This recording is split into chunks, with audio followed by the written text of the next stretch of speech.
So ఈ నేపథ్యంలో అభ్యర్థుల అసలైన గుర్తింపును ధృవీకరించేందుకు ఆధార్ కార్డు వినియోగాన్ని తప్పనిసరి చేయాలని యూపీఎస్సీ నిర్ణయించింది.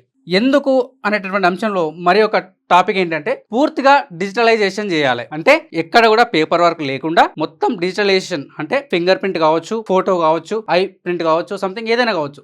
సో మొత్తం డిజిటలైజ్ చేయడం ద్వారా ఈ యొక్క అభ్యర్థులు ఖచ్చితంగా ఎవరైతే అప్లై చేశారో వాళ్ళే ఎగ్జామ్ రాయడానికి అవకాశం ఉంటుంది. కాబట్టి ఈ యొక్క లీకేజ్ని తప్పించడం అనేది ఈజీ అవుతుంది. మరింత ఇన్ఫర్మేషన్ చూడండి. యూపీఎస్సీ పరీక్షలకు సంబంధించి దరఖాస్తు ప్రక్రియ పూర్తిగా డిజిటల్ ఆధారంగా ఉంటుంది. ఆధార్ నంబర్తో పాటు ఫింగర్ ప్రింట్ వేయడం, ఫేస్ రికగ్నిషన్ వంటి ఆధునిక సాంకేతికతల ఆధారంగా గుర్తింపు ప్రక్రియను అమలు చేయనున్నారు. అలాగే దరఖాస్తు సమయంలో ఫోటో అప్లోడ్ చేయడం, సిగ్నేచర్ అప్లోడ్ చేయడం వంటి అంశాల్లో కొత్త మార్గదర్శకాలు విడుదల చేసేటువంటి అవకాశం కూడా ఇక్కడ మనకు కనిపిస్తుందని మనకి ఇక్కడ తెలుస్తుంది. సో చాలా ఇంపార్టెంట్ క్వశ్చన్. సో దీని నుంచి ఎక్కడి నుంచైనా మనకు ఒక బిట్ వచ్చే అవకాశం ఉంటుంది. కాబట్టి దీనికి సంబంధించినటువంటి పూర్తి అంశాలను ఖచ్చితంగా ఆస్పిరెంట్స్ చదువుకొని ఉండాలి. ఓకే.